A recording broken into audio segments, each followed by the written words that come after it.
From the New York Times, I'm Michael Barbaro. This is The Daily.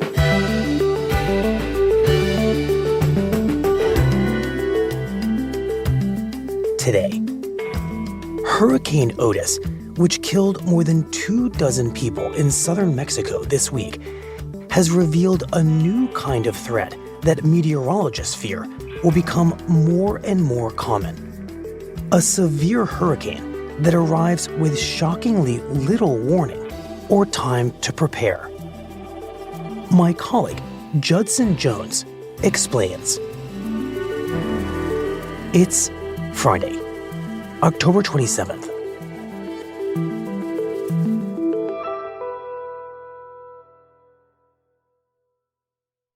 Judson, we're coming to you because you are a meteorologist on the staff of the Times, which is a pretty new development, I have to think, because I didn't actually know that the Times had a meteorologist on our staff. So I came on about a year ago, last Halloween, and it all came about because the Times wanted to develop an extreme weather team. We often say extreme weather is the fingerprint of climate change. So a lot of times it's the evidence that the world is changing. And so by bringing on a meteorologist and a data journalism team, my team is responsible for diving into the data of these extremes. Got it. So the reality that climate change and extreme weather are deeply interwoven is why you are at the Times. Absolutely. Well, let's turn to the reason we're talking to you right now, which is an extreme weather event that happened just a couple of days ago, Hurricane Otis, and why it felt so different to those of us watching it than most hurricanes. What made Otis so remarkable and scary was that it rapidly intensified from a tropical storm Tuesday morning to a Category 5 hurricane by nightfall. Basically went from your run-of-the-mill storm to the most terrifying, powerful, destructive kind of hurricane in less than 24 hours. Yeah, I mean, it was the ultimate nightmare scenario. So tell us the full story of Otis from the beginning, from your perspective as somebody watching it. Well, in full transparency, on Wednesday morning, I woke up and went, what happened? Like normally, we have a lot of lead-up time to hurricanes, right? Like we're tracking them across the Atlantic Ocean, or we're tracking them across the Pacific Ocean. You can see them coming. It gives the forecast models time to initialize and give different results over a couple of days. So there's this chance to kind of understand that the storm is coming here. This storm, Otis, is new to the scene in the Eastern Pacific. This is a tropical storm. Formed on Sunday. It was 40 miles per hour. Otis is pushing its way towards Acapulco. So we're going to see some very heavy rain around the southwest of Mexico. On Monday, it was 50 miles per hour. The forecast models weren't really showing it intensifying at all. Tropical storm Otis continues to spin in the Eastern Pacific. Winds right now 45 miles. Tuesday morning, it was still a tropical storm. So around 50 miles per hour. But by midday, it was 80 miles per hour. It was a Category 1 hurricane strength. It started to look even more like a hurricane on satellite, which kind of gives an indication that it's intensifying. An eye started to form. Now let's talk about this one in the Pacific. This thing just jumped up just to a Category 3 in this. And then that afternoon, hurricane hunters flew through the eye twice and found that it was actually a Category 4 strength hurricane. Now we go to a potentially dangerous situation developing in Mexico. A rapidly intensifying hurricane is making its way toward the resort community of Acapulco. And then later that night, all of a sudden it was 165 miles per hour, the strongest storm that has ever hit the west coast of Mexico. So every hour or every 2 hours, this thing is becoming like an entire order of magnitude bigger. And that's just not, you're saying, normal. You know, it was one of the fastest strengthening storms we've ever experienced. It is beyond the definition of rapid intensification. The typical definition is 35 miles per hour in 24 hours. This one went above 100 miles per hour in 24 hours. Like, it jumped from a tropical storm to a Category 5. I mean, it's just... unheard of. It's remarkable in meteorology terms. Okay, so when this very anomalously intensifying storm arrives on the western coast of Mexico as a Category 5 storm, describe for us what happens, given the fact that from everything you're saying, there hasn't been very much time at all to prepare. The winds came in howling.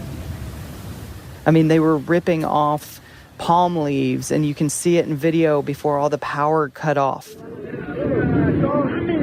Then all of a sudden, you know, these tourists and the residents, there nearly 1 million people live in the city, had broken, shattered windows.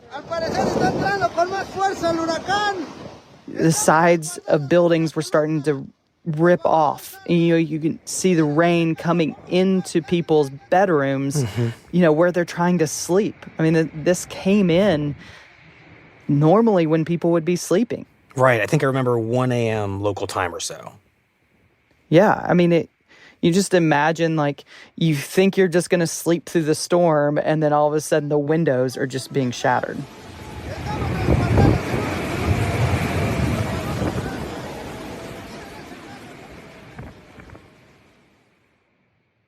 And by the time the sun came up, you know, cell towers were down, internet was down. It was really difficult to find out what was going on the ground. But we know now that the damage was extensive. 27 people have died and more are still missing. Which really would seem to highlight the problem of rapid intensification. You don't have time to evacuate people, and therefore more people die. Yeah. In this modern age where you expect forecast and people to be able to evacuate, we never want to see anyone die in these storms. As meteorologists, like, that's why we forecast. It's to save lives. And so it just goes back to the ferociousness of this storm. Just how unusual is Hurricane Otis, given everything you've just described, which makes it feel very unusual? Not as unusual as we hope. I'm afraid that we're going to see this happen more frequently. You know, studies are showing that rapid intensification is happening more often. I think that's the future we need to prepare for.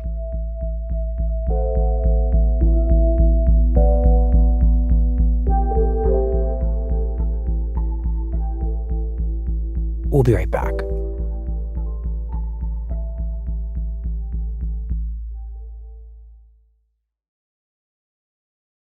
Judson, what is the evidence that storms like Otis, that intensify in what feels like lightning speed with so little warning, are now becoming more common and are not as unusual as you would like them to be? You know, it's one of the things that you can actually attribute to climate change a little bit. Like, there are studies that have shown that typhoons and cyclones, which are just hurricanes in another ocean basin, that they're rapidly intensifying more frequently. Even a study just a couple weeks ago that focused specifically on hurricanes in the Atlantic showed that in a warming world, rapid intensification is twice as likely to happen. So essentially, the thing that tells us that this is becoming more common is people studying old storms and saying, there's no denying this reality. Yeah, I mean, even the storms I've covered over the last decade kind of used to feel like something we would occasionally say, like, this storm is going to rapidly intensify, or that storm just rapidly intensified. And now it almost feels like every storm we cover, it's just another indication. Right. And I want you to just mechanically explain why this intensification is happening. Clearly, the main driving factor is warming water temperatures, but I want you to just remind us how that works and how a warmer body of water means that a small storm is becoming a massive destructive storm so quickly? Well, to have a hurricane, you need to have warm water. It has to be 80 degrees Fahrenheit or higher to really give it the energy that it needs, right? So think of a hurricane as like an engine, and that energy, that warm water, is the fuel that's fueling the hurricane. Typically, these storms, if they sit over an ocean in an area for a long period of time, they continue to pull that energy up into the hurricane. But down below, colder water starts upwelling. So that hurricane is pulling colder water that's replacing that warm water. Mm-hmm. But what we're seeing in this warming world is that it's not just the ocean surface temperatures that are warming. The column of water is warming. So instead of pulling colder water up into the hurricane, it's upwelling warmer water that is, again, above 80 degrees, which gives more energy to the storm. So instead of a hurricane just kind of petering out because it's lost that fuel, instead it's pulling more energy into that storm. That's fascinating. So when there's more and more fuel in the ocean for the hurricane, the chances of it speeding up become higher and higher. The chances of it petering out become smaller and smaller. Yeah, that's exactly right. So if you're a meteorologist, which you are, how does this new reality of there being so much warm water fuel for these storms to intensify, how does that change your role in warning people about these dangerous storms? It's almost like we turned back the clock a little bit on forecasting. We've come a long way in meteorology, right? Like, if you think back to the Great Galveston Hurricane in 1900, they didn't have warning. And then the satellite era came, and all of a sudden we could see these storms in the Atlantic. Mm-hmm. And we knew that they were going to move towards the U.S. So we've constantly been improving. Forecast models have even gotten better. We have this ability to see a storm out in the Atlantic and say, hey, that may hit the U.S. in 2 weeks. However, when you have this rapid intensification equation, right, like this problem that kind of inserts itself, it kind of changes the game. Right. Kind of undermines all that technology and says to it, you're not up to the task. Yeah. And I think scientists are quickly trying to develop better models to predict this intensity because it is a scary thing. Right. We want to warn people, and it helps to be able to see in the future.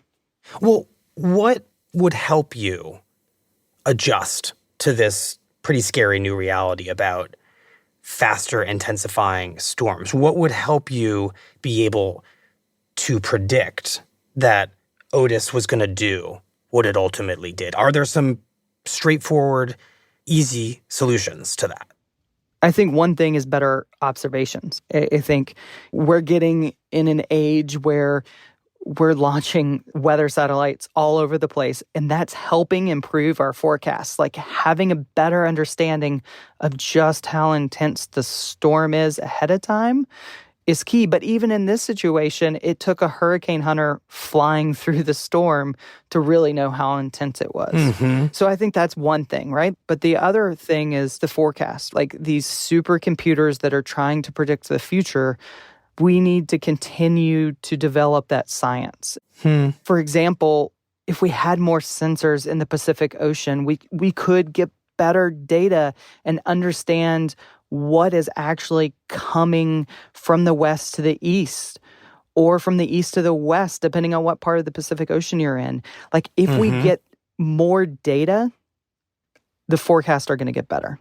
Okay, but even if we get more sensors in the Pacific Ocean, and even if we get better forecasts and better warnings on these more quickly intensifying storms, that doesn't solve the problem of helping people on land to prepare when, by definition, they just have less and less time given the warming water. So how are we supposed to solve for that?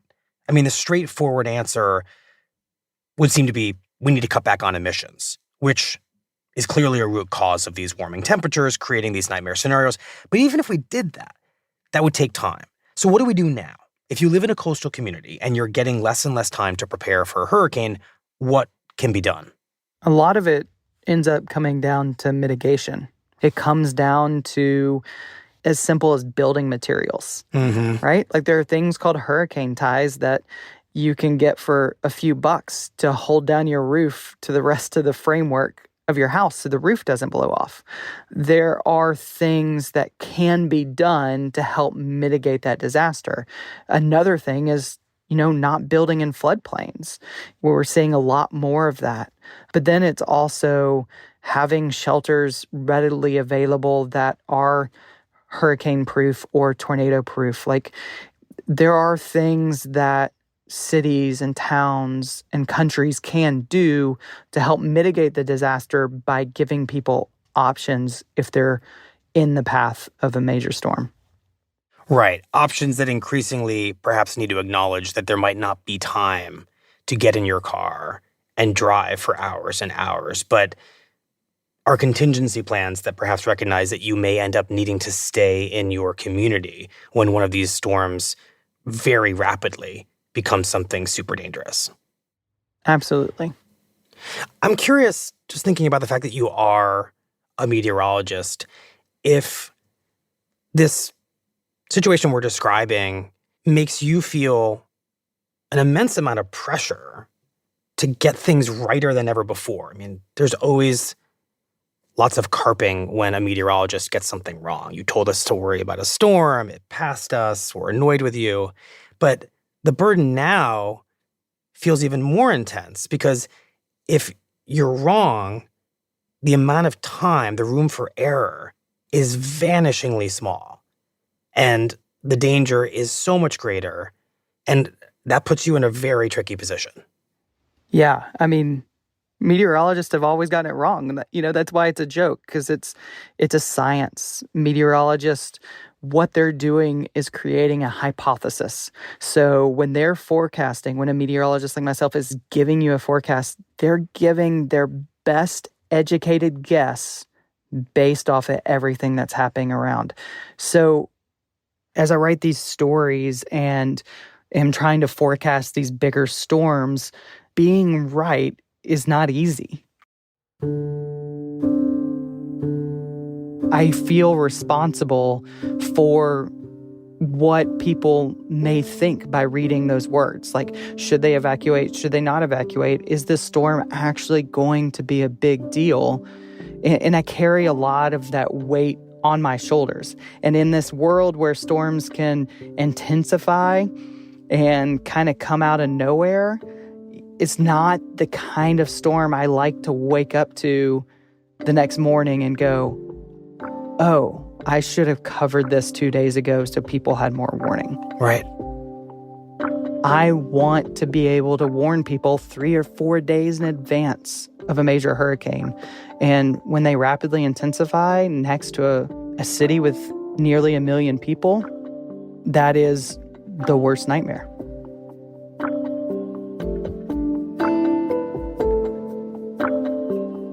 Well, Judson, thank you very much. We really appreciate it. Thanks for having me, Michael.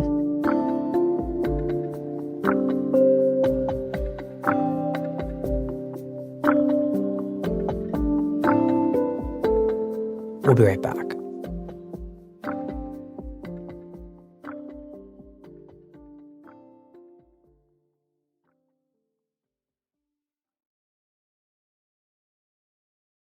Here's what else you need to know today.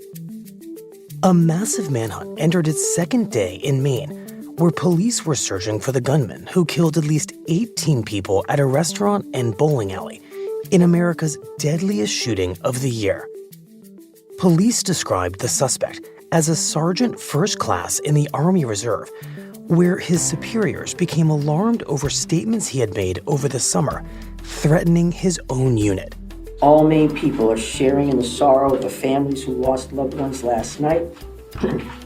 Loved ones, normal people who were killed or injured while unwinding from a day of work or while spending time with their family and friends, socializing. During a news conference, Maine's Governor Janet Mills called the shooting a dark day for the state and for the city where it occurred. I know that the people of Lewiston are enduring immeasurable pain. I wish I could take that pain off your hearts, off your shoulders, but I promise you this, we will all help you carry that grief. And on Thursday, the Israeli military said it had briefly sent tanks into northern Gaza in preparation for its next stage of fighting, which could involve a ground invasion. In Gaza, the Hamas-run health ministry said that the number of Palestinians killed by Israeli airstrikes has surpassed 7,000 people. But those numbers cannot be independently verified and have been questioned by President Biden. In response, Hamas released what it said were the names of 6,747 people who had died.